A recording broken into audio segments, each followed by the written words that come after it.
Abra sua Bíblia em Mateus, capítulo de número 28, a partir do verso de 16. Queridos irmãos, nós lemos aqui essa passagem onde nosso Senhor Jesus Cristo diz que foi-lhe dado todo o poder nos céus e na terra. Nós sabemos que após a ressurreição, ao se encontrar com seus discípulos, Jesus Cristo, ele declarou isso para seus discípulos: todo poder, toda autoridade está nas mãos de Jesus Cristo. Ele é o Senhor nos céus e da terra, Ele é Senhor em toda a criação. Ele governa e domina todas as coisas. Algumas pessoas têm dificuldade de entender isso, porque eles olham para o sofrimento, para a injustiça e para a violência que ainda existe neste mundo. Então, eles acreditam que Jesus Cristo ainda não está reinando nem governando essa terra. Eles acreditam que isso acontecerá no futuro. Mas essa declaração Jesus Cristo fez após a sua ressurreição, que o poder e a autoridade foi dado a Ele nos céus e na terra. Paulo escreve aos Coríntios, 1 Coríntios no capítulo 15, a partir do verso 26 em diante, ele diz que importa que ele reine, até que coloque todos os seus inimigos por estrado dos seus pés, e que depois ele entregue o reino ao Pai. Jesus Cristo está reinando, está governando, Ele é Senhor. Ele domina sobre tudo e todos. O fato de vermos essas coisas acontecerem, irmãos, não significa que Jesus Cristo não tem poder e nem autoridade sobre os céus e a terra, ou sobre a vida dos homens. O Evangelho de nosso Senhor Jesus Cristo está avançando neste mundo, conquistando vidas, arrebatando pessoas para Deus, libertando. E muitas pessoas também estão sendo condenadas e julgadas pelo nosso Senhor Jesus Cristo. O próprio Paulo, quando escreve a carta aos Romanos, no capítulo 1, ele vai dizer que Deus entregou as pessoas que rejeitam a verdade, que sufocam a verdade. Deus entregou essas pessoas às suas paixões. E essa expressão de entregar significa, queridos irmãos, que essas pessoas agora estão sob o domínio dos seus próprios pecados e estão condenados pelos seus próprios pecados. E o único meio, a única forma dessas pessoas serem libertas e salvas é pelo nosso Senhor Jesus Cristo, a qual eles rejeitam. O Evangelho de Deus, que é o poder para a salvação de todo aquele que crer, eles rejeitam. E essas pessoas estão sobre o domínio do pecado. Mas o próprio Deus o colocou eles nessa condição, entregou eles, abandonou eles às suas paixões. O pecado é o inimigo do homem, que leva o homem à destruição, que leva o homem à condenação e à morte. Então, por rejeitar a verdade, por sufocar a verdade, por rejeitar o Criador e adorar as criaturas, Deus permitiu que eles fossem dominados e entregues às suas paixões. E Paulo diz que o fim deles é a morte, é a condenação eterna. Então nosso Senhor Jesus Cristo, Ele é o Senhor, Ele é o Salvador, Ele é o Rei e o Salvador do mundo. E como Senhor e Salvador, Ele também julga este mundo. E este mundo está sobre o julgamento.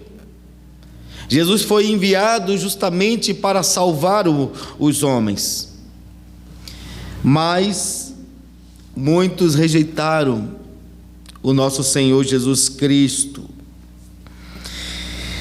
E nesse texto que Jesus Cristo diz que foi-lhe dado todo o poder e autoridade, é importante nós entendermos como Jesus Cristo, Ele adquiriu este poder, como Ele recebeu esta autoridade da parte do Pai, lembrando que Ele é o Filho do homem, o Messias, que foi prometido a Israel. Daniel nos fala a respeito dele na visão que tem, que ele viu um ser semelhante ao Filho do homem que se aproximou do ancião de dias e recebeu das mãos dele poder, autoridade, honra. Então nosso Senhor Jesus Cristo, Ele recebeu da parte do Pai, mas foi depois que Ele, queridos irmãos, morreu na cruz do Calvário. Quando Jesus Cristo morreu na cruz do Calvário, ali na cruz do Calvário, Jesus Cristo estava travando uma guerra, uma batalha espiritual em nosso favor. Nós não poderíamos vencer o nosso inimigo. E o que é que nosso Senhor Jesus Cristo faz na cruz do Calvário? Ele vai vencer justamente Satanás, esmagando a cabeça da serpente. Satanás, o inimigo de Deus e o inimigo dos homens, que tem desde a fundação do mundo enganado os homens com suas mentiras e levado muitas pessoas à morte. Como Jesus Cristo disse que Ele é o pai da mentira, Ele nunca se firmou na verdade, Ele é homicida desde o princípio. Satanás, que vem enganando as nações, que vinha enganando as nações, pois hoje ele não tem mais poder para enganar as nações, porque o nosso Senhor Jesus Cristo, Ele veio, e através do seu evangelho, os homens não podem mais ser enganados. É isso que Apocalipse nos diz. Então vemos que Jesus Cristo na cruz do Calvário, Ele esmagou a cabeça da serpente. Veja o que o escritor aos Hebreus no capítulo 2, verso de número 14, ele nos fala a respeito disso. Como nosso Senhor Jesus, Ele alcançou essa autoridade, este poder. Capítulo 2, verso 14. Portanto, visto que os filhos compartilham da carne e sangue, Ele também participou das mesmas coisas, para que pela morte destruísse aquele que tem o poder da morte, isto é, o diabo. Ele que antes tinha esse poder, que através da sua mentira, seu engano, conseguiu levar muitas vidas para a morte por causa do pecado do homem. Ele, em sua tentação, enganou o homem e levou o homem, queridos irmãos, à condenação. Mas nosso Senhor Jesus Cristo, na cruz do Calvário, Ele vence esse inimigo. Como ele diz em João no capítulo de número 12, a partir do verso 31, quando ele está indo para a cruz do Calvário, ele diz que chegou a hora do príncipe deste mundo ser expulso e desse mundo ser julgado. E esse julgamento e essa expulsão se deu quando Jesus Cristo morreu na cruz do Calvário, pois o próprio Deus disse que enviaria da semente da mulher um descendente que esmagaria a cabeça da serpente. E nosso Senhor Jesus Cristo na cruz do Calvário estava justamente destruindo Satanás, estava despojando ele, tirando ele do seu trono, tirando a autoridade e o domínio que ele tinha sobre a vida dos homens. Na cruz do Calvário, Jesus Cristo estava realizando, queridos irmãos, esta obra. Aquele que tinha o poder da morte foi vencido por Jesus Cristo. Às vezes as pessoas não conseguem entender o que estava ocorrendo na cruz do Calvário. Nós simplesmente vemos Jesus Cristo empendurado na cruz, sendo crucificado, e o nosso coração fica um tanto entristecido, porque sabemos que Ele é uma boa pessoa, e Ele não deveria ter morrido na cruz do Calvário, e muitas vezes nós até torcemos para que Jesus Cristo descesse da cruz e não fosse crucificado. Muitas pessoas têm uma ideia errada, não conseguem contemplar o que está ocorrendo na cruz do Calvário. E os discípulos de Jesus Cristo estavam ao pé da cruz.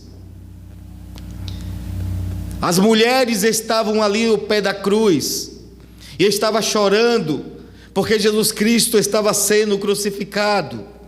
E ele disse: olha, não chore por mim, chore por vós. Ninguém tomou a vida dele. Ele mesmo disse: ninguém toma a minha vida, eu mesmo a dou para depois retomá-la. Na cruz do Calvário, queridos irmãos, Deus estava executando o seu juízo e a sua justiça. O próprio Jesus Cristo sabia que para isso Ele veio dar a sua vida em resgate de muitos.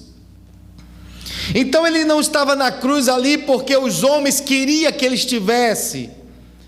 Ele não estava na cruz do Calvário porque os homens tinham autoridade e o poder. Ele mesmo disse para Pilato: poder nenhum teria sobre o Filho do Homem se do céu não fosse lhe dado. Então ninguém toma a vida dele, ninguém tirou a vida dele, ele ofereceu a sua vida em sacrifício pelos nossos pecados. E na cruz do Calvário Ele estava fazendo muito mais do que isso. Na cruz do Calvário Ele estava fazendo muito mais que perdoar os nossos pecados, Ele estava aniquilando o nosso inimigo. Ele estava esmagando a cabeça da serpente, tirando o seu governo, a sua autoridade, seu poder da vida sobre o homem. Então vemos que nosso Senhor Jesus Cristo realizando esta obra tão poderosa, porque ninguém poderia ou pode sair das garras de Satanás, ou do pecado, ou da morte. Esses três inimigos, só Jesus Cristo, o Filho de Deus, tem poder para libertar o homem, tem poder para destruir os seus inimigos. Então Jesus Cristo libertou o homem, porque o pecado também, queridos irmãos, é uma cadeia. Jesus Cristo, Ele mesmo disse: todo aquele que comete pecado é escravo do pecado. Mas se o Filho do Homem vos libertar, verdadeiramente sereis livres. Então só Jesus Cristo pode libertar o homem do pecado. O pecado, queridos irmãos, é aquela força que nos escraviza, é aquele senhor que nos obriga sempre a fazer o que é mal. E sabemos que o pecado, queridos irmãos, é irresistível. Ninguém consegue resistir se Jesus Cristo não libertá-lo, se Jesus Cristo não estiver em sua vida, se a graça de Deus não estiver em sua vida. Então só Jesus Cristo pode libertar o homem do pecado, porque nenhum homem até hoje conseguiu vencer o seu pecado. Então entendemos quando Jesus Cristo está dizendo: é-me dado todo o poder nos céus e na terra. E sabemos como foi que ele conquistou este poder, como ele conquistou essa autoridade. Foi na cruz do Calvário, aonde ele estava justamente, queridos irmãos, libertando o homem. E não só isso, mas ele também livrou o homem da morte, conforme aqui o escritor aos Hebreus. O apóstolo Paulo, escrevendo Efésios, no capítulo 2, verso 1 e 2, ele diz que nós estávamos mortos em pecados, mas ele nos deu vida. Paulo disse em Romanos capítulo 6, verso 23, que o salário do pecado é a morte, mas o dom gratuito de Deus é a vida eterna. E Jesus Cristo estava ali, queridos irmãos, também nos livrando da morte, nos livrando da condenação eterna. E aí ele pode declarar e dizer: é-me dado todo o poder nos céus e na terra. Depois que ele estava na cruz do Calvário, que ele derramou seu sangue, queridos irmãos, porque o nosso Senhor Jesus Cristo, ele não só nos libertou do pecado, mas ele condenou o pecado na sua própria carne, conforme o apóstolo Paulo nos fala no capítulo 8 de Romanos e o verso de número 2, que ele condenou o pecado na sua carne. Então, quando Jesus Cristo ele se declara Senhor de tudo e de todos, é porque ele, queridos irmãos, foi vitorioso, porque na cruz do Calvário ele venceu nossos inimigos, e agora só podemos ter um único Senhor. E a questão das boas novas, que nós temos um conceito raso desta palavra. Claro que nós sabemos de cor salteado quando alguém pergunta o que é o Evangelho, boas novas de salvação, mas como é que as pessoas que ouviam isso da boca dos apóstolos, como eles entendiam isso? Eu vos trago boas novas de salvação. Ele sabia que algo extraordinário, que afetaria profundamente a sua vida e a sua nação, o seu povo, tinha acontecido. O novo rei se levantou. Essa notícia se dava quando um reino ia guerrear contra o outro, e o povo ficava na expectativa, esperando a notícia de quem ganharia aquela batalha, quem ganharia aquela guerra. Então as pessoas, os cidadãos daquele reino ficavam na expectativa. Então ele sabia: se nós perdermos a guerra, nós nos tornaremos escravos. Se nós perdermos a guerra, seremos destruídos. Então as pessoas ouviam o mensageiro trazer essa notícia: eis que trago-vos boa nova. Ou seja, nós temos um novo rei agora, nós temos um Senhor que vai governar e dominar tudo agora. E ele sabia que eles tinham, queridos irmãos, que se submeter àquele rei, àquele Senhor. Então, quando nós falamos do Evangelho de Jesus Cristo, nós falamos que Ele é Senhor, que Ele é Rei, Ele é o Salvador, Ele é o juiz de toda a terra. As pessoas precisam compreender esta verdade. É claro que para muitas pessoas o Evangelho está ultrapassado, mas quando nós, queridos irmãos, Pregamos o Evangelho, nós estamos pregando o poder de Deus para a salvação de todo aquele que crê. Não existe outra forma das pessoas acreditarem, não há outra forma das pessoas crerem para serem salvos, se não pregarmos o Evangelho. Eu sei que para muitos pastores, para muitos crentes, para muitas igrejas, o Evangelho está ultrapassado.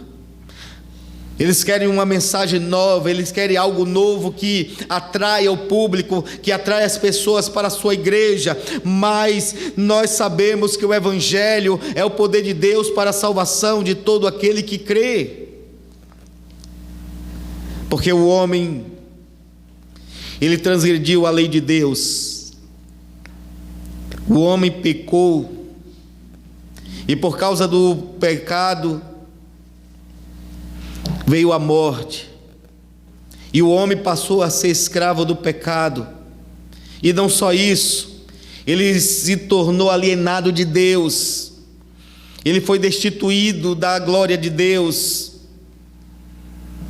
E o Evangelho é o único meio de nós, queridos irmãos, alcançar todos aqueles que estão escravizados pelo pecado e separados de Deus. O Evangelho é o meio pelo qual as pessoas, eles são perdoadas. O Evangelho é o meio pelo qual as pessoas são reconciliadas.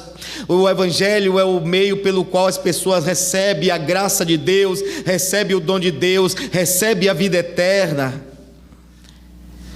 Então, se você quer que os pecadores recebam o perdão, se você quer que os pecadores sejam reconciliados com Deus, vocês querem que os pecadores que estão condenados recebam a vida eterna, é o Evangelho que eu e você devemos pregar para eles. É o Evangelho, mas não o Evangelho de maneira superficial, o Evangelho em sua totalidade.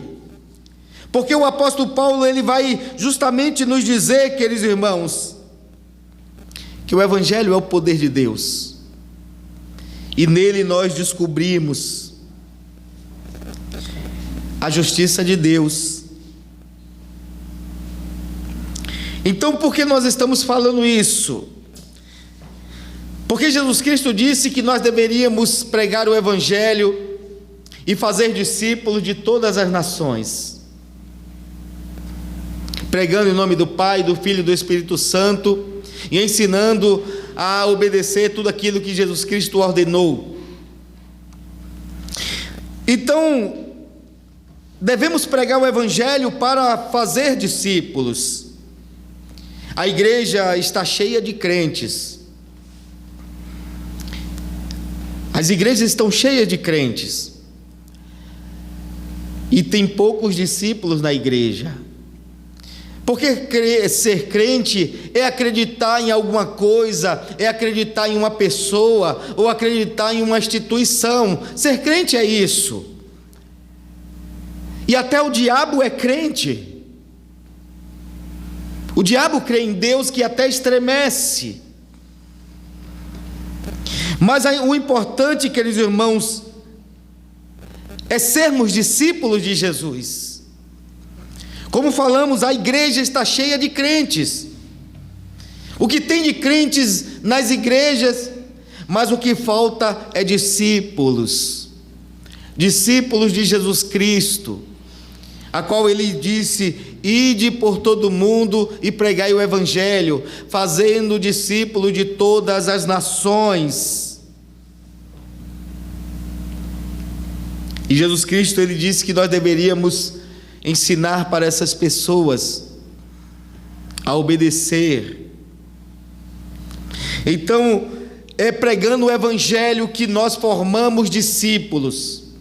Pregando o Evangelho é que nós vamos conseguir fazer discípulos. Porque o Evangelho, como nós falamos, é o poder de Deus para a salvação de todo aquele que crê. E o apóstolo Paulo está falando isso em Romanos, no capítulo 1, e logo em seguida, no versículo 18, ele vai dizer: a ira de Deus se manifesta no céu contra todo tipo de pecado e injustiça que os homens cometem.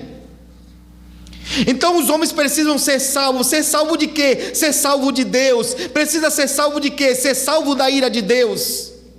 Por quê? Porque nós transgredimos a ira de Deus, ou melhor, transgredimos a lei de Deus. E por causa disso, por causa dos nossos pecados, por causa da nossa injustiça, a ira de Deus é derramada. E às vezes as pessoas nem sabem do que são salvas. Você pergunta para alguns crentes: você é salvo de quê?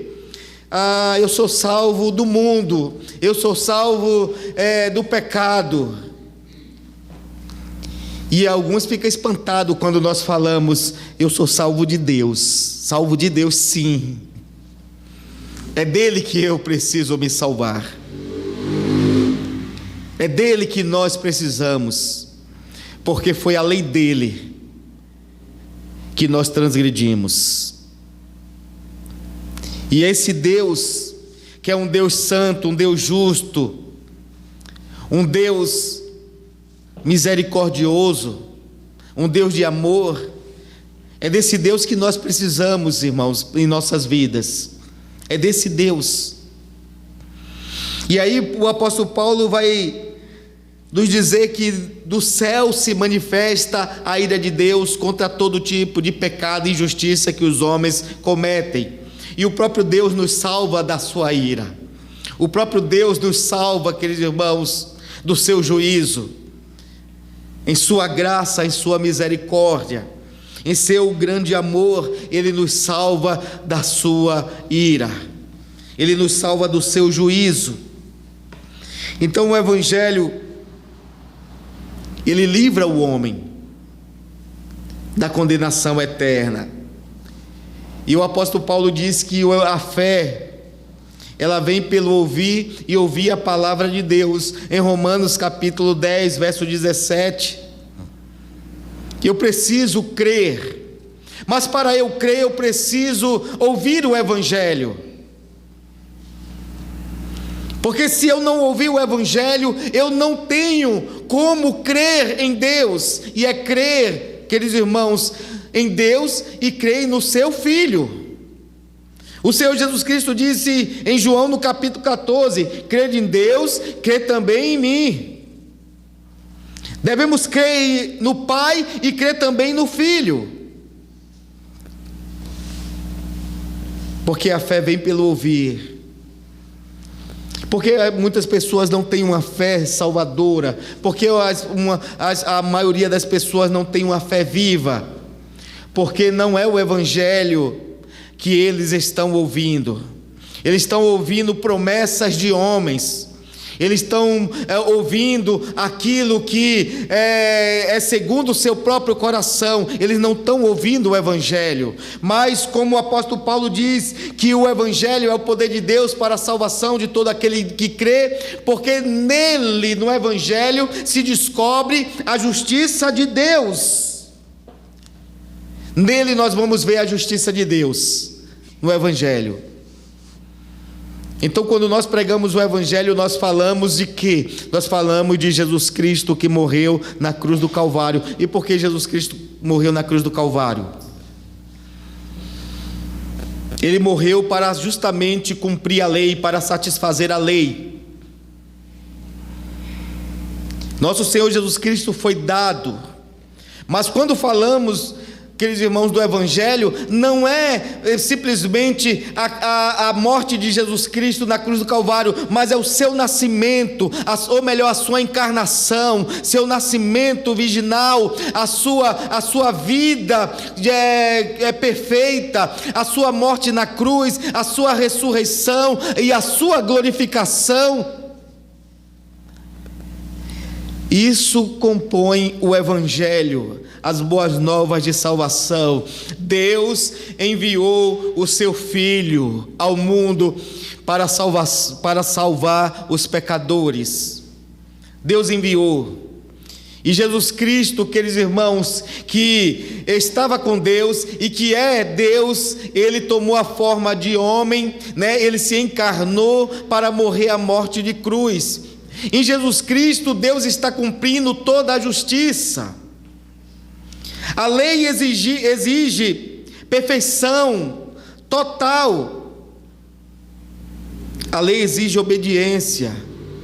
E o único que foi capaz de obedecer à lei de Deus foi nosso Senhor Jesus Cristo. E essa vida perfeita, de total obediência, foi ela que foi oferecida ao Pai por nós. Jesus Cristo não estava morrendo pelos seus próprios pecados, Ele estava morrendo pelos nossos pecados. Isaías, no capítulo 53, ele disse: nós todos pecamos, nós como ovelha andávamos desgarrados, mas Deus fez cair sobre Ele as nossas iniquidades. O castigo que nos traz a paz foi lançado sobre Ele. Por causa das suas pisaduras que nós fomos sarados. Jesus não morreu por causa dos seus próprios pecados, Ele morreu por causa do pecado da humanidade, porque Ele estava pagando pelos nossos pecados. Ele ofereceu a sua vida perfeita, a sua vida, queridos irmãos, em total obediência ao Pai, em total obediência à lei. Nunca houve engano na sua boca. Essa vida perfeita Ele ofereceu em sacrifício por nós. Seu sangue derramado na cruz fez a propiciação. Seu sangue derramado fez expiação pelos nossos pecados. Como Pedro diz, o precioso sangue. Ele não nos comprou com prata nem ouro, mas com o precioso sangue de Cristo nós fomos resgatados. A nossa condenação, nosso estado, Jesus Cristo ofereceu como pagamento o seu sangue, para nós sermos resgatados. Resgatado de quê? Da nossa vil maneira de viver, da condenação, do pecado e da morte. Ele nos resgatou e nos reconciliou com Deus. Então, quando Jesus Cristo estava morrendo na cruz do Calvário, Ele estava quitando a nossa dívida, Ele estava pagando, ou seja, a justiça estava sendo feita através de Jesus Cristo. Mas não só isso. Depois que Jesus Cristo, Ele pagou pelos nossos pecados, Deus, como ato de justiça também, Ele nos justificou. Como ato de justiça, porque os nossos pecados, nossa dívida com Ele foi paga. Então o Senhor perdoou nossos pecados, porque Jesus Cristo ofereceu a sua vida em pagamento. Então Deus, como ato de justiça, Ele nos perdoou. E não só isso, mas Ele também nos reconciliou com Ele. A justiça de Deus é cumprida em Jesus Cristo, nosso Senhor e Salvador. O pecado foi punido, o pecado foi perdoado. Não só foi punido, mas também foi perdoado. Mas ele foi punido em Jesus Cristo. O salário do pecado não é a morte? Então Jesus Cristo, queridos irmãos, Jesus Cristo que morreu em nosso lugar. Então Paulo está dizendo que no Evangelho nós descobrimos a justiça de Deus. Deus fez justiça. Ele não deixou o pecado impune. Ele puniu o pecado e Ele perdoou os pecadores.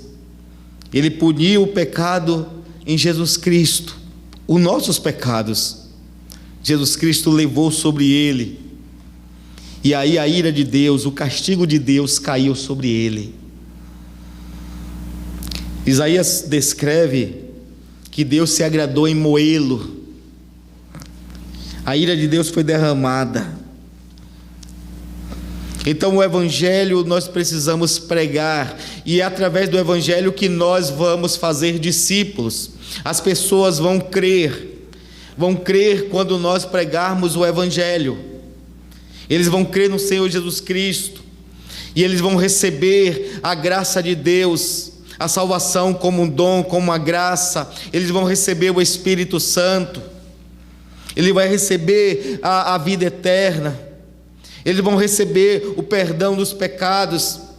É isso que nós precisamos proclamar. Isso é o Evangelho. É isso que o pecador precisa ouvir. Mas os discípulos, os verdadeiros discípulos, são formados pelo poder do Evangelho, irmãos. É pelo poder do Evangelho que o verdadeiro discípulo é formado. E depois que nós, queridos irmãos, pregamos e os pecadores, eles se arrependem e eles creem no Senhor Jesus Cristo, como no dia de Pentecoste, que Pedro estava pregando para aquela multidão, e depois que ele pregou o Evangelho, os corações daquelas pessoas ficaram, queridos irmãos, compungidos, e eles perguntaram: o que faremos, varões? Porque ele sabia que a ira de Deus estava sobre eles. Porque Pedro começa sua pregação falando sobre a profecia de Joel, que estava se cumprindo naqueles dias. E ele sabia que a profecia de Joel trazia também o juízo de Deus. Então, se o cumprimento da profecia está acontecendo diante de nós, então é bem provável que o juízo também ocorrerá. E como eu faço para escapar do juízo? Como eu faço para escapar da ira de Deus? E aí Pedro prega o Evangelho para eles, a salvação em Cristo, fala do que Jesus Cristo fez para resgatá-los, e aí orienta eles a se arrepender dos pecados e crer em Jesus Cristo. E 3.000 almas ali, cerca de 3.000 almas foram salvas, foram convertidas, se tornaram discípulos de Jesus Cristo. E depois que essas pessoas se convertem a Jesus Cristo, creem em Jesus Cristo, nós devemos batizá-los. Jesus Cristo disse: batize em nome do Pai, do Filho e do Espírito Santo.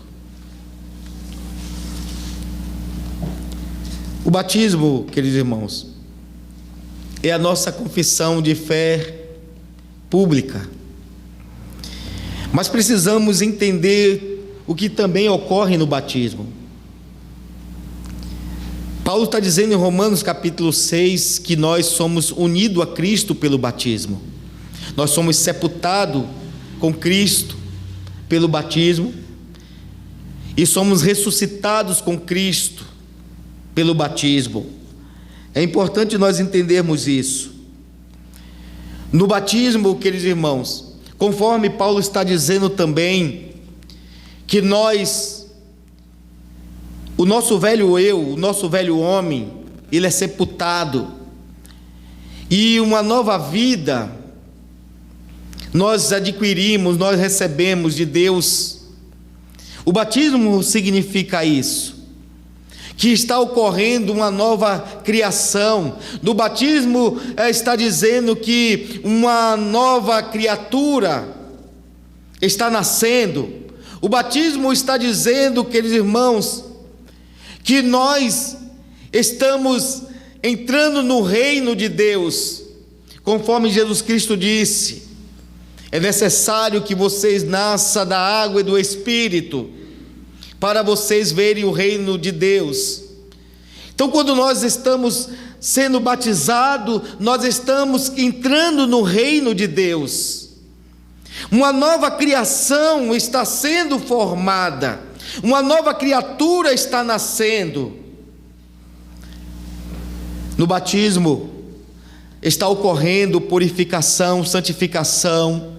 No batismo está acontecendo regeneração. Todas essas coisas estão acontecendo, queridos irmãos, no batismo. No batismo nós estamos iniciando uma relação pactual com Deus, aonde prometemos obedecer ao Senhor Jesus Cristo. Então, por isso que nós somos batizados em nome do Pai, do Filho e do Espírito Santo. Mas é importante entendermos que o nome do Pai, do Filho e do Espírito Santo diz respeito ao caráter, à natureza e ao ser de Deus. Que Ele é soberano, que Ele é santo, que Ele é justo, que Ele é poderoso, que Ele é verdadeiro, que Ele é amor, que Ele é justiça. O nome de Deus diz respeito ao seu ser, à sua natureza, ao seu caráter. E esse nome sempre é revelado, é manifestado na obra da criação, ou da regeneração, ou melhor, ou da redenção, ou da salvação. Deus revela o seu nome. Ele disse isso para Moisés, quando ele foi salvar Israel, libertar Israel. O Senhor disse: eu vou revelar o meu nome. E aí Deus se revela, o ser de Deus está sendo revelado, e é nesse nome que nós somos batizados. No nome de Deus significa que nós somos batizados para obedecê-lo, somos batizados para servi-lo, somos batizados para adorá-lo. Então lembre bem do dia do seu batismo, e que o que estava ocorrendo naquele momento que você fez a sua confissão, você entrou em relacionamento pactual com Deus. Naquele dia, uma nova criatura estava nascendo. Naquele dia, queridos irmãos, nós estávamos sendo regenerados. Isso aqui é o verdadeiro discípulo. É o verdadeiro discípulo quando nós olhamos para o que acontece no momento do batismo. Mas esse trabalho ele foi feito da pregação do Evangelho. Quando pregou o Evangelho, as pessoas se arrependeu e a pessoa creu no Senhor Jesus Cristo, e por causa da sua fé ele se une a Cristo pelo batismo, e tudo isso está ocorrendo. Olha o que o apóstolo Paulo escreve aqui no capítulo 2 de Colossenses, e o verso de número 11.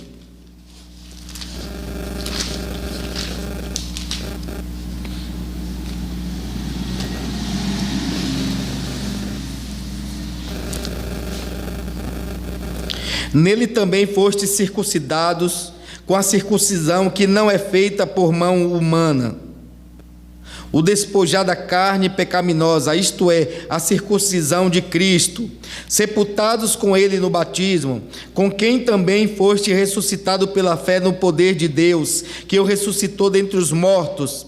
E a vós, quando ainda estavam mortos nos vossos pecados e na incircuncisão da vossa carne, Deus vos deu vida juntamente com ele, perdoando todos os vossos pecados. Viu o que acontece no momento do batismo? Mas isso acontece, queridos irmãos, quando o Evangelho é pregado. Isso aqui é resultado da pregação do Evangelho no coração do pecador. Na vida do pecador ocorre isso quando o Evangelho é pregado, que ele crê no Senhor Jesus Cristo. A sua fé leva justamente a se unir com Cristo pelo batismo, e quando ele, queridos irmãos, se batiza, tudo isso está ocorrendo. Eu não entendo quando algumas pessoas que diz que creu no Senhor Jesus Cristo e que está recebendo Ele como Senhor e Salvador, eu não entendo como essas pessoas não se batizam. Em algumas igrejas tem até assim, aquela divisão entre membros e congregados. Quem são congregados? Congregados são aqueles que não são batizados e não participam da ceia. Às vezes eu vejo como realmente o evangelho que essas pessoas pregam são superficiais, porque quando essas pessoas, eles se tornam cristãos, como dizem, eles não conseguem abandonar algumas coisas para poder, irmãos, se batizar. Eles ficam ainda presos a algumas coisas que lhe impedem. E é interessante, como nós sabemos, há muitas pessoas na igreja que não vivem como casais legalmente, né? Como diz aí, moram amancebados. E essas pessoas ficam na igreja anos e anos, e eles não tomam nenhuma decisão, porque o meu marido não quer casar. Irmãos, eu vou falar uma coisa para você: o evangelho, ele tem uma verdade tão dura, ele tem uma marreta para esmagar qualquer coisa, irmãos. Porque eu vou falar para você: crer no Senhor Jesus Cristo é abandonar tudo no sentido que diz respeito à vida eterna, que diz respeito à união com Cristo. Como é que uma pessoa crê no Senhor Jesus Cristo, mas não se une a Ele pelo batismo? Porque o batismo é um mandamento. Se eu não me batizo, eu estou transgredindo esse mandamento. Se eu não participo da ceia, eu também eu transgrido esse mandamento. São ordem do Senhor Jesus Cristo. Aquele que não come a minha carne, não bebe no meu sangue, não tem parte comigo. Mas aí eu tenho uma mensagem para os casais. Veja o que o apóstolo Paulo ele nos fala, e precisa considerar bem esta palavra. Quando marido e mulher viviam juntos no mundo, e digamos que a mulher se convertia ao Senhor Jesus Cristo, olha o que Paulo diz: que a mulher não deve abandonar o seu marido, mas se ele quiser se apartar, aparte, separe, porque Deus vos chamou para a paz e não para a guerra. De outra sorte, vossos filhos não seriam santificados. Mas o marido é santificado no convívio com a mulher. Você entende isso? Eu entendo muito bem. Quando a mulher se converte, a vida dela muda. E para que o marido e ela vivam juntos, ele precisa agora, queridos irmãos, seguir o padrão e o modelo de vida dela. Ele precisa respeitar o padrão de vida dela, a nova vida dela agora.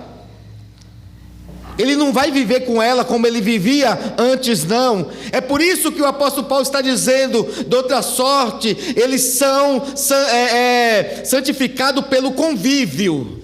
Então, se ele não aceita a mulher da forma que ela é agora, santa, se ele não aceita, aí ele procura justamente a separação.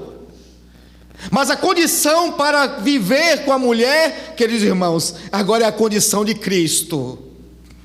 É a condição de Cristo. E aí o que acontece? Então o homem diz: olha, eu vou largar você, eu não quero você. Eu vou me separar porque eu não quero viver com você assim. E aí por essa razão é que ele se separa. Por isso que o apóstolo Paulo está dizendo: se o marido quiser coabitar com você, mulher, coabite. A mulher nunca deve buscar a separação do marido. Mas também, se ele quiser ir embora, também não insista para ele ficar, não. Por quê? Quando o apóstolo Paulo está dizendo, ele é santificado pelo convívio, ou seja, a vida dela agora, queridos irmãos, vai influenciar a vida dele. Vai influenciar a vida dele. Agora, essas irmãs que ainda vivem sob o domínio do marido, Como uma irmã que deu testemunho que o marido fez festa na casa e ainda deu testemunho, porque a gente tem que ser submissa ao nosso marido, né? E aí eu tive que beber, né, para agradar o marido e tudo, e aí a irmã encheu a cara. Dá para tu isso? Porque para o evangelho não dá não.